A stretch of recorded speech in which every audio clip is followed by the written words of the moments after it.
بسم اللہ والحمد للہ والصلاة والسلام علی رسول اللہ وعلی آلہ وصحبہ ومن والا۔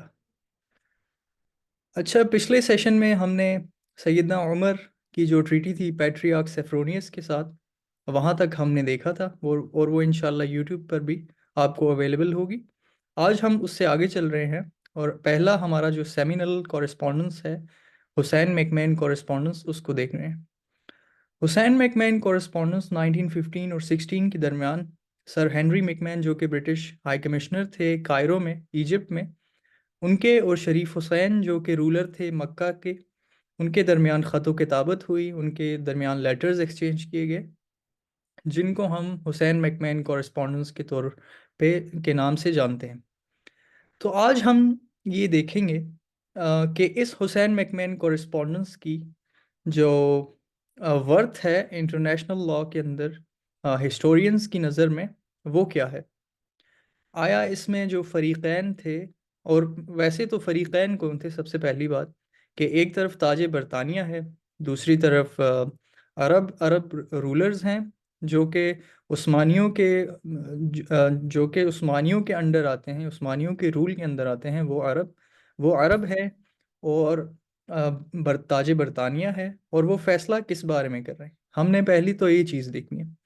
دوسری ہم نے یہ چیز دیکھنی ہے کہ یہ جو فریقین ہیں، یہ برطانیہ اور یہ عرب، کیا یہ لافل بھی تھا ان کے لیے کہ یہ اس طرح جو ہم آگے دیکھیں گے اس کورسپونڈنس میں، کہ اس طرح ڈفرینٹ جو خطے تھے ان کے فیصلے کرتے پھریں؟ کیا یہ لافل بھی تھا ان کے لیے کہ کیا یہ اس خطے کا بٹوارہ کریں جو کہ مڈل ایسٹ کہلاتا ہے؟ تو ہم اس کانٹیکس میں اس حسین میکمین کورسپونڈنس کو دیکھنے جا رہے ہیں، اور ہم یہ بھی دیکھیں گے کہ اس کورسپونڈنس میں جو عربوں سے وعدے کیے تھے برطانیہ نے، وہ کیا تھے، اور عرب اس کو کیسے پرسیو کرتے ہیں، اور جو برطانیہ ہے اس کی ڈبل ڈیلنگ کیا ہے۔ تو ہماری یہ کچھ فائنڈنگز ہیں انشاءاللہ جو ابھی ہم آگے دیکھیں گے کہ کیسے ہم ان کو پروو کرتے ہیں کہ جو برطانیہ ہے اس نے یہ ڈبل ڈیلنگ کی تھی حسین میکمین کورسپونڈنس کے نام پہ۔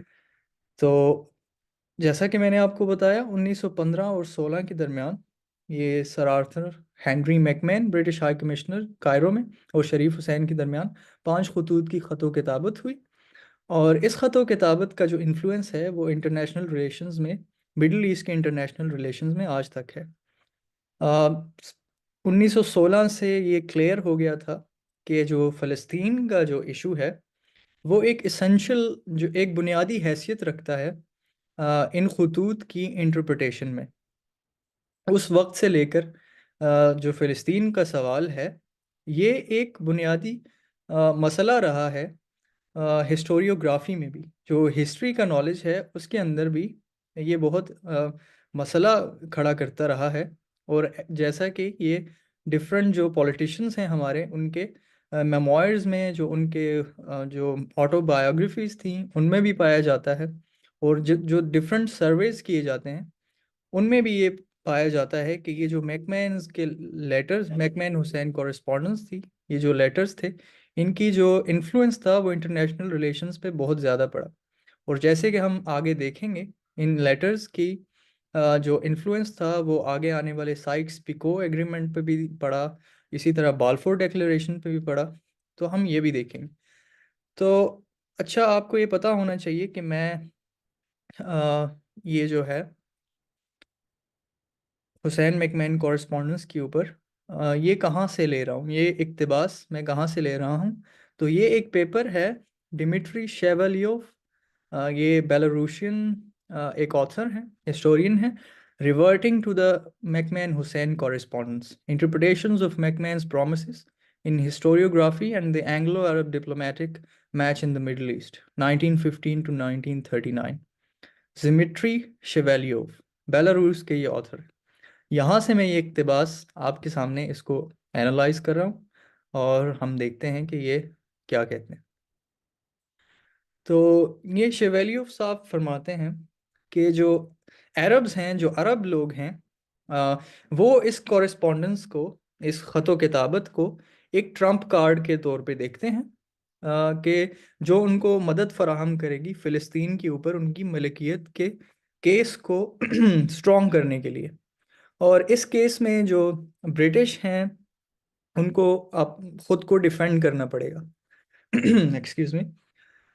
جو یہ ہے مسئلہ میک مہن کے خطوط کو اینالائز کرنے کا، تو اس میں ہمیں یہ بات پتہ ہونی چاہیے کہ میک مہن کی جو لیٹرز تھے انہی کی بنیاد پہ آگے ہم دیکھیں گے کہ بالفور ڈیکلیریشن ہوئی، اور اسی طرح جو 1922 کا مینڈیٹ ہے وہ بھی اسی کی بنا پر اور سائکس پیکو کی جو کانٹرڈکشن تھی انہی کی بنیادوں پر یہ لیگ آف نیشنز نے مینڈیٹ کا سسٹم لایا تھا۔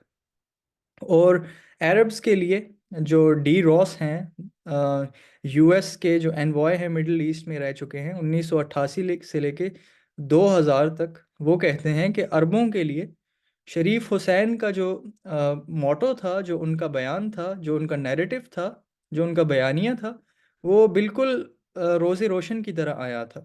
عربوں کا جو رولر تھا شریف حسین، وہ الائنمنٹ آفر کر رہا تھا کس کے ساتھ؟ کہ وہ ترکوں کے خلاف کھڑے ہوں گے برطانیہ کا ساتھ دیتے ہوئے۔ اس کے بدلے میں اب آپ کو یہ اس جو کورسپونڈنس ہے، اس خط و کتابت کا کرکس یہ ہے، اس کا خلاصہ یہ ہے کہ برطانیہ نے عربوں کو، یہ شریف حسین کو برائب کیا کہ ہم آپ کو جو ہیں کہ ویسٹرن جو پارٹس ہیں ہما، الیپو، ڈیمیسکس کے، ان کے اندر ہم آپ کو انڈیپینڈنٹ اسٹیٹس بنا کر دیں گے۔ یہ برٹش نے شریف حسین سے وعدہ کیا، اور اس وعدے کے بدلے میں برٹش جو امپیریل پاور تھی اس نے کیا مانگا؟ اس نے عربوں سے یہ مانگا کہ آپ لوگ ترکوں کے خلاف بغاوت کریں۔ ایم آئی کلیئر؟ یہ جو خط و کتابت تھی اس کا کرکس یہ تھا کہ برٹش نے عربوں سے یہ وعدے کیے، شریف حسین سے یہ وعدے کیے کہ اگر آپ ترکوں کے خلاف بغاوت کریں تو ہم لوگ آپ کو ان فلاں فلاں علاقوں میں انڈیپینڈنٹ اسٹیٹس بنا کر دیں گے۔ اور شریف حسین کی اپنی بھی اس میں سیلفشنس تھی کہ جو ہیں ہمارے پاس سر ہنری میک مہن، انہوں نے کہا کہ ہم آپ کو جارڈن کا بھی علاقہ دیں گے، ہم آپ کو ٹرانس جارڈن کا بھی علاقہ دیں گے، ہم آپ کو جو سیریا ہے اس کا بھی، گریٹر سیریا کا بھی علاقہ دیں گے، وہاں پہ آپ کے جو فرزند ہیں وہ رول کریں گے۔ اور اس طرح کی کچھ برائبز دے کر برٹش امپائر نے، سر ہنری میک مہن نے شریف حسین کو ورغلایا، کس کے بدلے میں؟ کہ وہ ٹرکس کے خلاف کھڑے ہو جائیں اس جنگ کے اندر۔ کون سی جنگ؟ یہ بات ہو رہی ہے ورلڈ وار ون کی۔ ورلڈ وار ون کے اندر جیسا کہ ہم نے پچھلی بار بھی دیکھا کہ 3 اسٹیٹس تھیں جو مقابلے پر تھی ایلائز کے۔ وہ 3 اسٹیٹس کون سی تھیں؟ وہ آسٹرو ہنگیرین امپائر تھا، وہ جرمنی تھا، اور وہ تھا آٹومن امپائر۔ تو آٹومن امپائر کو کی جو اندر سے جو انٹرنل ریفٹس کریٹ کرنے کے لیے برٹش نے عربوں کو برائب کیا کہ آپ لوگ عثمانیوں کے خلاف کھڑے ہو جائیں، اس کے بدلے میں ہم آپ کو یہ اسٹیٹس بنا کر دیں گے۔ اور یہ جو کورسپونڈنس تھی یہ 1939 تک شائع نہیں کی گئی تھی برٹش کی طرف سے، البتہ عرب کے کچھ علاقوں میں اور عربوں میں یہ بڑی عام تھی، اس خط و کتابت کی جو اشاعت تھی وہ بہت عام تھی۔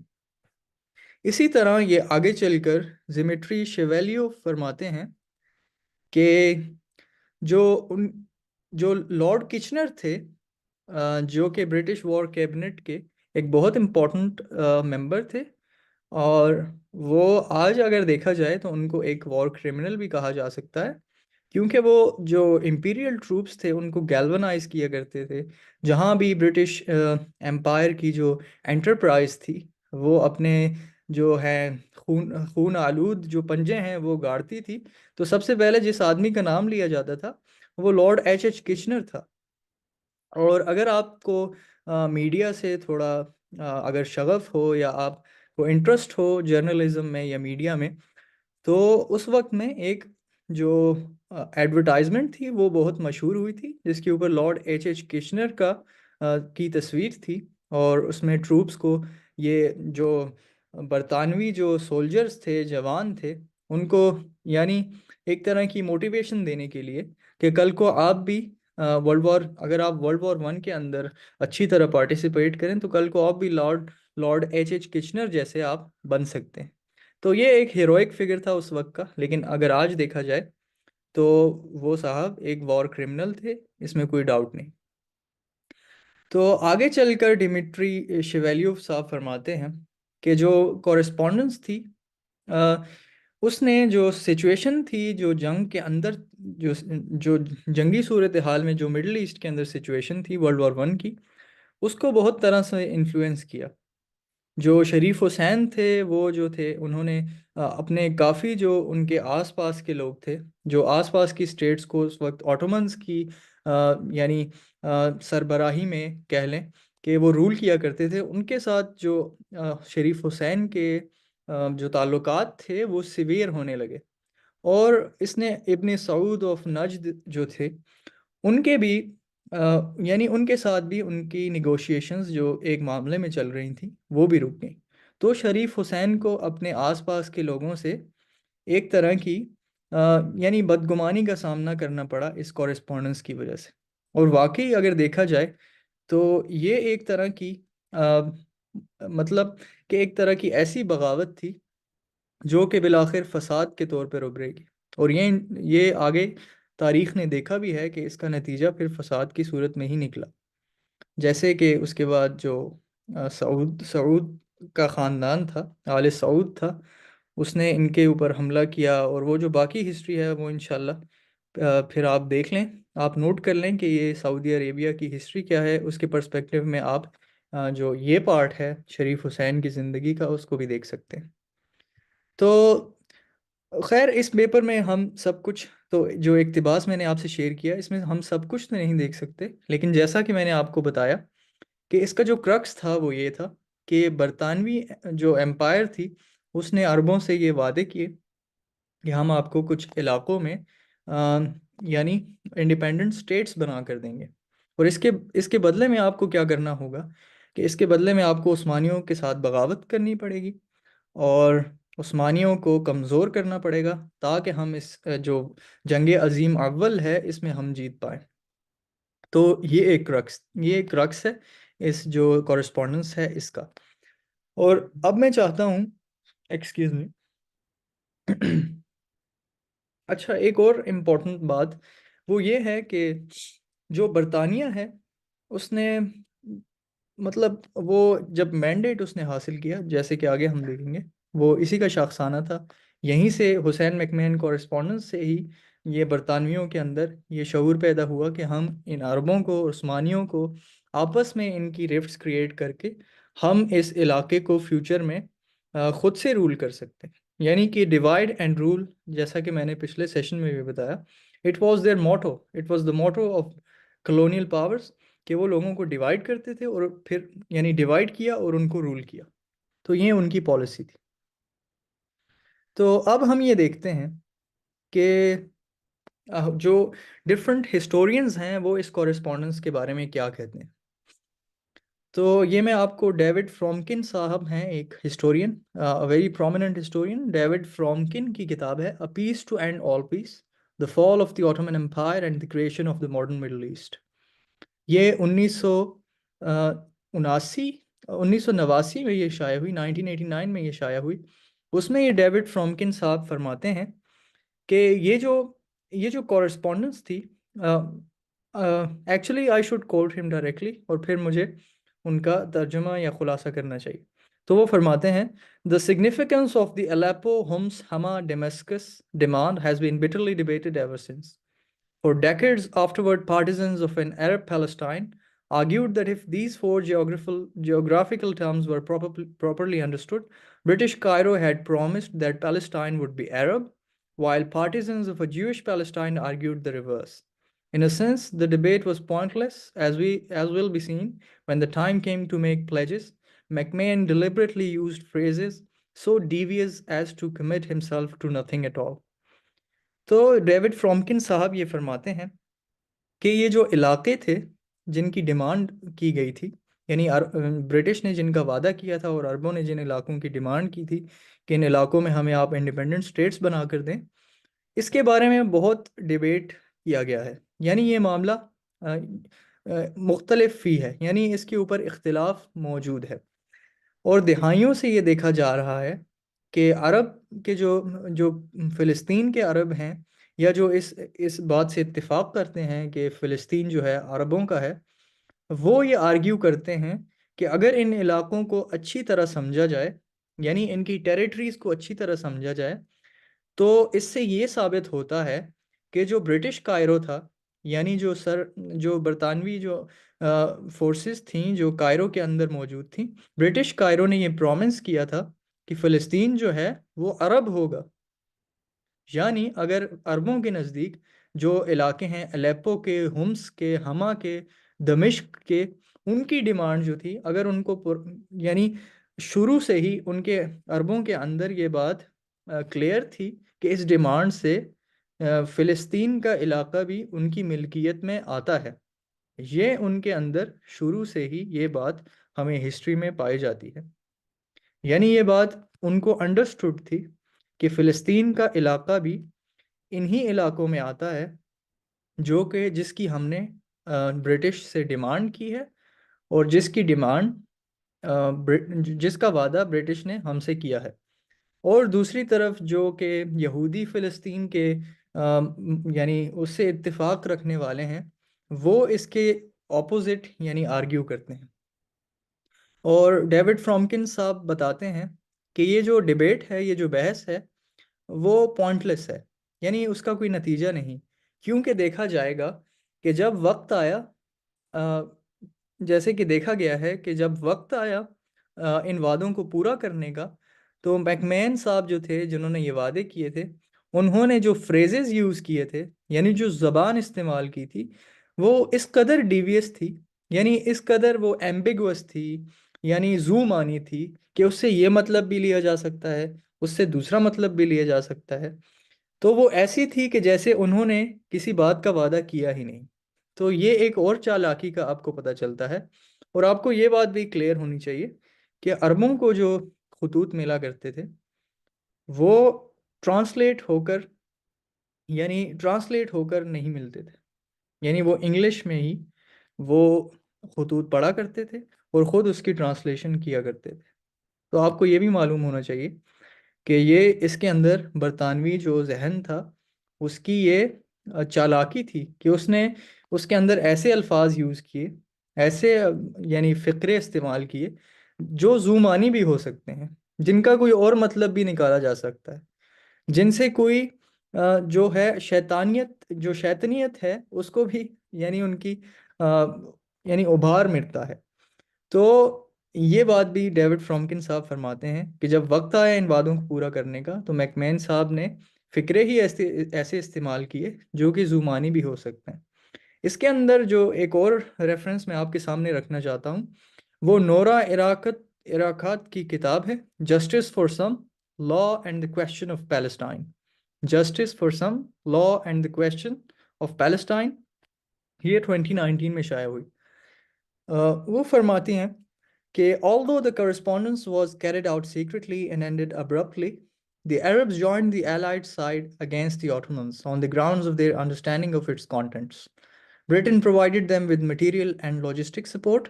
The Ottomans were defeated, and the British Empire emerged as the single most powerful force in the region, able to deliver on MacMahon's promise of independence. However, the great powers, namely Britain and France, had no intention of relinquishing their newly established authority over former Ottoman territory. یہ نورا ارکات صاحب کا کہنا ہے کہ جو correspondence تھی وہ اگرچہ کہ وہ سیکرٹلی کی گئی، جیسا کہ میں نے آپ کو پہلے بتایا کہ اس کو شائع نہیں کیا گیا تھا، اور یہ یعنی یکدم وہ ختم بھی ہو گئی، لیکن پھر بھی اس کے باوجود عرب جو تھے انہوں نے ایلائز کا ساتھ دے دیا تھا. ایلائز سے مراد کون ہے؟ ایلائز سے مراد برطانیہ ہے، فرانس ہے، اٹلی ہے، اور بعد میں ہم دیکھیں گے کہ رشیا نے بھی اس میں انوالو کیا. تو ایلائز سے مراد وہ لوگ ہیں. اگینسٹ دی آٹومنس یعنی عثمانیوں کے خلاف عرب نے پھر بھی ساتھ دیا ایلائز کا. کیونکہ ان کو یہ وعدے مل گئے تھے برطانیہ سے کہ ہم لوگ آپ کو ان علاقوں کی ملکیت دیں گے، اور برطانیہ نے انہیں جو مٹیریل سپورٹ تھا اور لاجسٹک سپورٹ تھی، جو اسلحہ تھا، جو اور بھی راشن تھا جو فوجوں کا، وہ بھی پرووائڈ کیا۔ اس کا نتیجہ یہ ہوا کہ عثمانیوں کو جو ہے شکست کھانی پڑی، اور جو برطانوی امپائر ہے وہ وہ اس وقت دنیا کی سب سے پاورفل فورس بن گئی۔ اور جب وقت آیا کہ میکمین صاحب اپنے پرومس آف انڈیپینڈنس کو پورا کریں، تو وہ نورا عراقات صاحب فرماتی ہیں the great powers namely Britain and France had no intention of relinquishing their newly established authority۔ تو ان کا کوئی یہ ارادہ نہیں تھا کہ وہ اپنی جو اتھارٹی انہوں نے قائم کی ہے آٹومن ٹیریٹریز کے اوپر، اس کو یکدم یعنی اس سے دستبردار ہو جائیں۔ یعنی ان کا یہ کوئی ارادہ نہیں تھا کہ وہ جب آٹومن ٹیریٹریز کو آکوپائی کریں تو اس کی آکوپیشن سے، اس کی اتھارٹی سے، اس کی حکومت سے دستبردار ہو جائیں۔ تو یہ آپ کو یہ بتاتا ہے کہ یہ جو حسین میکمین کورسپونڈنس تھی، یہ ایک ڈبل ڈیلنگ تھی، یہ ایک یعنی دوگلا پن تھا، اور یہ ایک ٹریچرس جو تھی، یہ ایک کورسپونڈنس تھی جس میں چالاکی کا استعمال لیا گیا تھا۔ ابھی ہمارے پاس 5 منٹ اور ہیں، تو ہم اس پہ ایک دو اور ریفرنسز بھی دیکھ لیتے ہیں انشاءاللہ۔ تو اگلے ہیں صاحب بینی مورس صاحب، یہ بھی بہت امپورٹنٹ نام ہے، آپ ان کا نام نوٹ کر لیجئے، بینی مورس۔ بینی مورس کی کتاب ہے 1948 A History of the First Arab-Israeli War۔ بینی مورس 1948 A History of the First Arab-Israeli War۔ اس میں بینی مورس صاحب فرماتے ہیں But Palestine was ambiguously omitted from the future Arab domain. In the letter of 24th October 1915, from Henry McMahon, Britain's High Commissioner in Egypt, to the Hashemite Sharif of Makkah, Hussein ibn Ali. Instead, it was alternatively vouchsafed for future Anglo-French condominium in the secret Sykes-Picot Agreement of 3rd January 1916, and more vaguely as a Jewish national home in the Balfour Declaration of 2nd November 1970۔ تو بینی مورس صاحب جو کہ ایک بہت important historian ہے، وہ یہ فرماتے ہیں کہ جو فلسطین ہے اس کو جو عربوں کا جو یعنی مستقبل تھا اس کے اندر سے نکال دیا گیا تھا، اور اس بات میں تھوڑی ایمبیگوٹی رکھی گئی تھی، یعنی اس بات کو ظاہر نہیں کیا گیا تھا عربوں پہ، لیکن کلوز ڈورز کے اندر یہ بات برطانیوں کو بھی اور فرانسیسیوں کو بھی کلیئر تھی کہ فلسطین انہوں نے عربوں کو کبھی نہیں دینا۔ اور وہ حوالہ یہ دیتے ہیں کہ ایک لیٹر کے اندر جو ہیں سر ہنری میکمین، انہوں نے اس طرح کے کچھ الفاظ استعمال کیے تھے جو شریف حسین کو تو سمجھ نہیں آئے، کیونکہ جیسے کہ میں نے آپ کو بتایا کہ اس کی ٹرانسلیشن میں کچھ مسائل تھے۔ عربوں کو شروع سے یہ کلیئر تھا کہ فلسطین کا حصہ اس وعدے میں شامل ہے، لیکن سر ہنری میکمین کی جو چالیں تھیں، جو چالاک چالیں تھیں، ان کی وجہ سے انہیں یہ بات کلیئر نہیں تھی۔ قطع نظر اس سے کہ بینی مورس صاحب فرماتے ہیں کہ اس بات کو تو چھوڑیے کہ فلسطین ان کے فیوچر سے نکال دیا گیا، اس کے اوپر ظلم یہ ہے کہ اس کو واؤچ سیف یعنی ایک محفوظ ہاتھوں میں لے جایا گیا، کب؟ ایک مستقبل کے اینگلو فرینچ یعنی برطانیہ اور فرانسیسیوں کے ایک کانڈومینیم میں، یعنی دونوں کی ایک مشترکہ حکومت میں، دونوں کے ایک مشترکہ رول کے اندر، جس کو ہم آگے انشاءاللہ دیکھیں گے بریک کے بعد انشاءاللہ، جو کہ ہے سائکس پیکو ایگریمنٹ 1916 کا اندر 1916 کا۔ اور اس کو اور طرح سے اگر کہا جائے تو وہ یہ ہے کہ پھر اس کے بعد یہ ہم دیکھیں گے کہ فلسطین کا علاقہ یہودیوں کے ایک آبائی گھر کے طور پر، یعنی ایک آبائی گھر کے طور پر ان کو دے دیا گیا۔ وہ جو ہوا وہ ہوا بالفور ڈیکلیریشن میں۔ 2-3 منٹ رہ گئے ہیں، میں آپ کو ایلان پاپے کی ایک کوٹیشن آپ کے سامنے رکھتا ہوں۔ یہ ان کی کتاب ہے ہسٹری آف ماڈرن پیلسٹائن، یہ ہم سنتے ہیں انشاءاللہ، اور اس کے بعد 10 منٹ کی بریک ہوگی، اور پھر انشاءاللہ دوبارہ میٹنگ جوائن کریں آپ لوگ۔ تو وہ ایلان پاپے فرماتے ہیں In summary, the negotiations on Palestine's future produced 3 documents۔ جو وہ کہتے ہیں کہ اگر اختصار کیا جائے تو فلسطین کا جو فیوچر ہے اس کے اوپر جو نیگوشیشنز ہوئیں اس نے یعنی 3 ڈاکیومنٹس، 3 دستاویزات جو ہیں وہ اس سے برآمد ہوئیں، جن کے اندر پہلی تھی حسین میکمہن کی کورسپونڈنس، دوسری تھی سائکس پیکو ایگریمنٹ، اور تیسری تھی بالفور ڈیکلریشن۔ ان میں سے ہر ایک کا پرومس تھا لوکل پاپولیشن کے لیے، جو کہ تھا زومانی زبان کے اندر۔ اور اعلان پاپے صاحب فرماتے ہیں کہ زومانی زبان کے اندر ہم یہ کہہ سکتے ہیں کہ ان میں سے ہر ایک جو وعدہ تھا وہ دوسرے دونوں کو کانٹرڈکٹ کرتا تھا۔ یعنی جو حسین میکمہن کورسپونڈنس تھی وہ سائکس پیکو ایگریمنٹ کو کانٹرڈکٹ کرتی تھی اور بالفور ڈیکلریشن کو کانٹرڈکٹ کرتی تھی۔ اسی طرح سائکس پیکو ایگریمنٹ حسین میکمہن کورسپونڈنس کو یعنی کانٹرڈکٹ کرتا تھا اور بالفور ڈیکلریشن کو کانٹرڈکٹ کرتی تھی۔ اور پھر جو ایلن پاپے صاحب ہیں وہ فرماتے ہیں کہ جو پہلا جو اس میں ڈاکیومنٹ تھا حسین میکمہن کورسپونڈنس تھا، حسین میکمہن کورسپونڈنس کا، اس نے جو فلسطین کا جو مستقبل ہے وہ ایک عرب ہاشمی یعنی رول کے اندر دیکھا تھا، یعنی اس کے ساتھ منسوب کیا تھا